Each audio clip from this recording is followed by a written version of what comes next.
जाते हैं, भारत की संवैधानिक संस्थाओं पर प्रश्न खड़ा करते हैं, भारत की आस्था पर प्रहार करते हैं।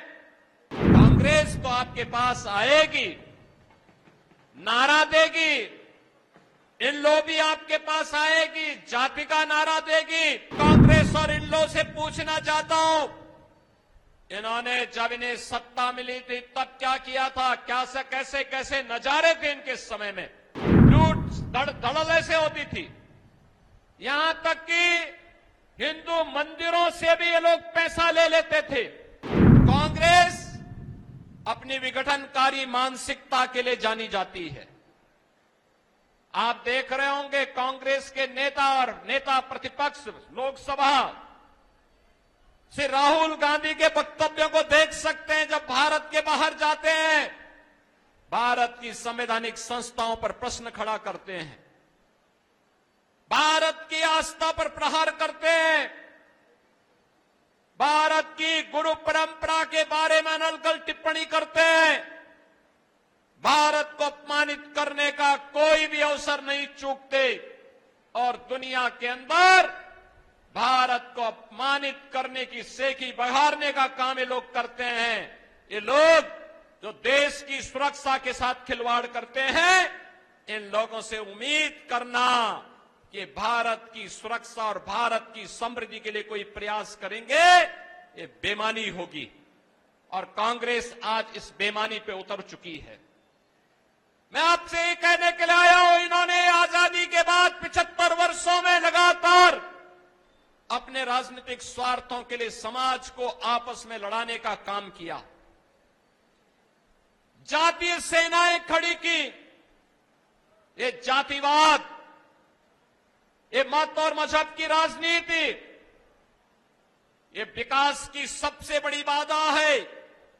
बहनों और भाइयों, अगर हमें विकास करना है, अपने वर्तमान को अच्छा बनाना है, अपने भविष्य को सुखद और उज्जवल बनाना है, तो हमें इन बैरियर्स को पार करना पड़ेगा जो जातिवाद के नाम पर है, मत और संप्रदाय के नाम पर है, जो किसी अन्य कारणों से है।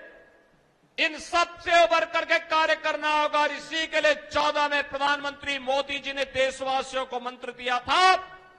उन्होंने कहा था, मेरी सरकार जाति, मत और मजहब से ऊपर उठ करके कार्य करेगी। मेरी सरकार का मंत्र होगा जिसमें समान रूप से एक सर्वसमावेशी विकास का कार्य होगा और इस सर्वसमावेशी विकास ही राम राज्य की अवधारणा को पूरा करेगा। और इसके लिए उन्होंने मंत्र दिया था, सबका साथ, सबका विकास का। बहनों और भाइयों, याद करिए, कांग्रेस तो आपके पास आएगी, नारा देगी, इन लोग भी आपके पास आएगी, जाति का नारा देगी, विभाजन की नारा देगी। लेकिन मैं पूछना चाहता हूं, कांग्रेस और इन लोगों से पूछना चाहता हूं, इन्होंने जब इन्हें सत्ता मिली थी तब क्या किया था, क्या से कैसे कैसे नजारे थे इनके समय में, लूट धड़ल्ले ऐसे होती थी, यहां तक कि हिंदू मंदिरों से भी ये लोग पैसा ले लेते थे। बहनों और भाइयों, मैं तो आपसे एक ही बात कहने के लिए आया हूं, भारतीय जनता पार्टी की सरकार मोदी जी के नेतृत्व में, हरियाणा के अंदर पहले माननीय खट्टर जी के नेतृत्व में, नायब सिंह सैनी जी के नेतृत्व में ये डबल इंजन की सरकार कार्य की है। आज उसके परिणाम दिखाई दे रहे हैं।